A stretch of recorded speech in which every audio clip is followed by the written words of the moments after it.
Selamat pagi pemirsa, Presisi Pagi kembali hadir untuk Anda, edisi Rabu 23 Juli 2025. Selama 1 jam ke depan kami telah menyiapkan sejumlah informasi terkini. Bersama saya, Bribtu Zulhami Abdi, kita lihat dulu 3 berita utama pagi ini. Kapolri Jenderal Polisi Listio Sigit Prabowo hadiri puncak acara Awarding Day dalam rangkaian Hari Bayangkara ke-79.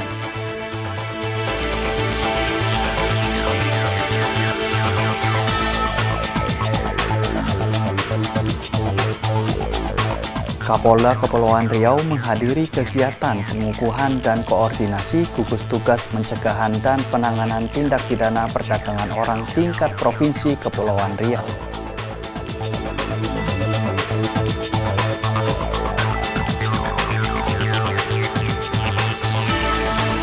Polda Kalimantan Timur berhasil mengungkap kasus pembunuhan di Muara Komam, Kabupaten Pasir dan mengamankan tersangka.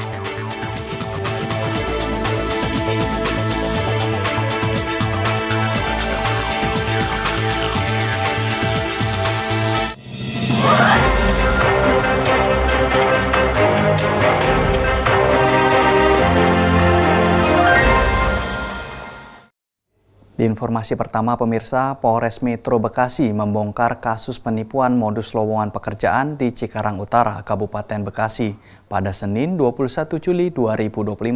Total ada 40 orang yang menjadi korban penipuan dengan total kerugian mencapai 250 juta rupiah.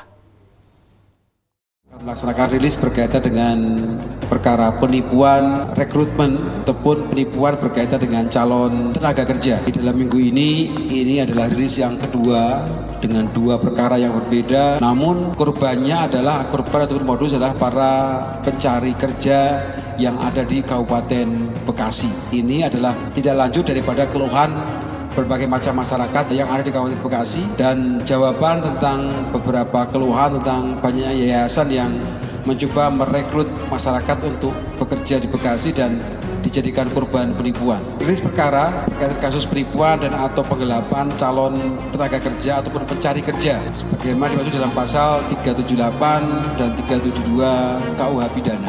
TKP Yayasan Tasma, Jalan Raya Industri, Pasir Gombong, Kampung Gombong, Desa Pasir Gombong, Kecamatan Cikarang Utara, Kabupaten Bekasi. Jadi modus operandinya memang yayasan ini memperdayai para korban dengan janji dapat memasukkan masyarakat ataupun para korban bekerja pada sebuah perusahaan. Para pelaku ini memang menjadikan kedok yayasan untuk mencari korban.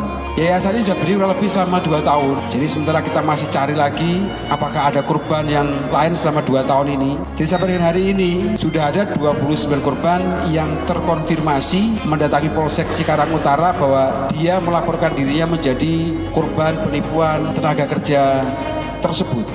Kami juga menghimbau kepada masyarakat yang mungkin mencari pekerjaan di Bekasi mungkin bisa dikomunikasikan dengan Dinas Tenaga Kerja. Apakah yayasan yang dimaksud itu adalah yayasan resmi ataukah yayasan tersebut juga benar-benar bisa memasukkan masyarakat menjadi seorang karyawan. Tanyakan juga apakah untuk menjadi karyawan perusahaan itu ada biaya dan sebagainya. Tolong dicek kembali. Karena kalau kita lihat dalam 1 minggu ini cukup banyak. Ini 29, kemarin 11. Sudah ada 40 orang yang menjadi korban rekrutmen tentang tenaga kerja.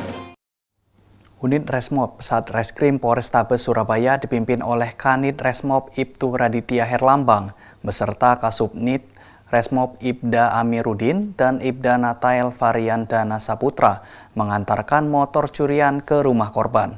Korban curanmor bersyukur motornya berhasil ditemukan karena untuk transportasi bekerja sehari-hari.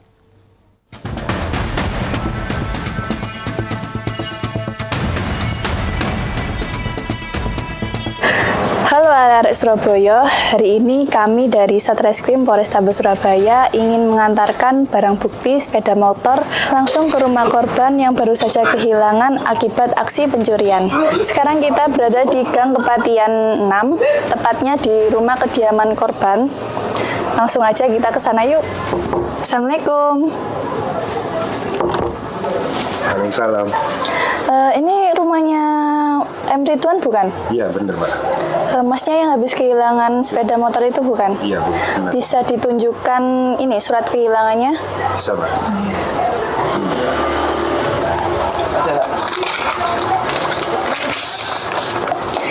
Oh iya, ini benar ya Mas. Hari ini kita mau ngembalikin motornya Mas. Mas, kita kesini dalam rangka menitip perawatan kendaraan yang sempat dicuri. Kemarin juga Mas dilakukan pemeriksaan, dan ternyata pelaku ini tidak hanya yang jadi korban adalah Mas sendiri. Ternyata ada beberapa TKP yang kita kembangkan, sehingga kita tindakannya. Ya, Mas coba dicek lagi. Bener iki ya? Iya, bener. Bener ya? Noka nosinya. Ya bener. Bener ya? Bener. Ini berita acara penitipan dan perawatan barang bukti. Terima kasih ya Mas ya. Iya, sama-sama. Buktinya.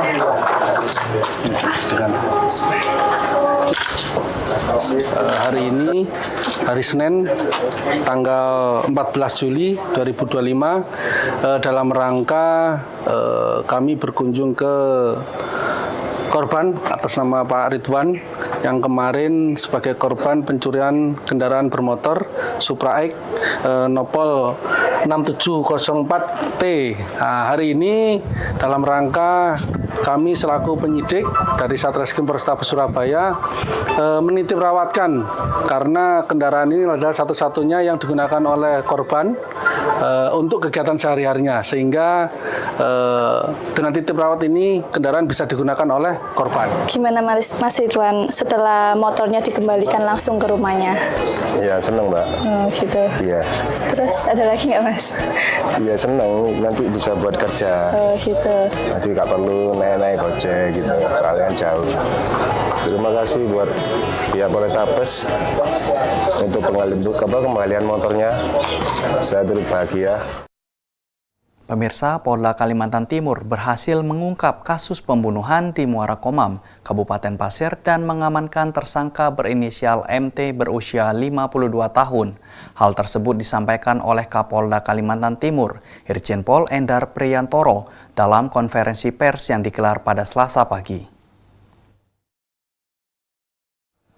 Kapolda Kalimantan Timur, Irjen Pol Endar Priyantoro mengatakan tersangka pria berinisial MT diduga melakukan penganiayaan dengan senjata tajam terhadap dua orang korban berinisial R berusia 60 tahun dan A berusia 55 tahun di sebuah rumah di Muara Komam pada Jumat dini hari. Korban berinisial R ditemukan dalam keadaan meninggal dunia, sementara korban berinisial A mengalami luka serius dan dirawat di RSUD Panglima Sebaya, Pasir. Selain tersangka, sejumlah barang bukti turut diamankan antara lain pakaian korban, laporan bulanan dari tempat usaha milik korban, hingga pakaian milik tersangka.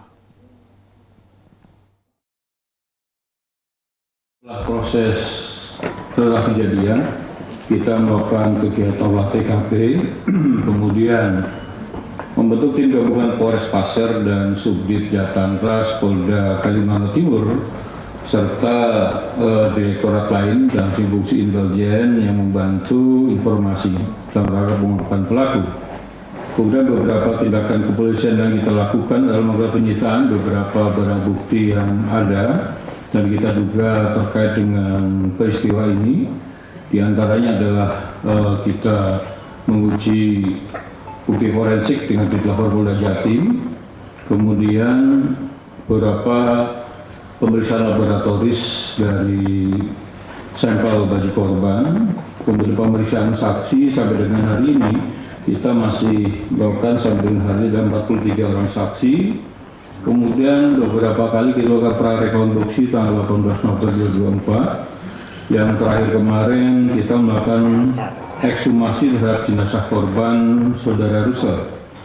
Tanggal 11 Juli yang lalu, rekan-rekan media juga sudah mengetahui kegiatan ini tanggal 11 Juli 2025 di Rumah Sakit Umum Daerah Dr. Kanujoso Jatiwibowo. Ekshumasi ini kita lakukan terhadap jenazah yang sudah dimakamkan dalam rangka untuk mencari atau menambahkan pembuktian atas peristiwa pembunuhan ini. Kemudian juga melakukan pemeriksaan terhadap ahli forensik. Gelar perkara juga sudah kita lakukan, kemudian melakukan penetapan tersangka yang sebelumnya kita lakukan penangkapan tanggal 15 Juli 2025. Pemirsa, tetaplah bersama kami, Presisi Pagi akan segera kembali.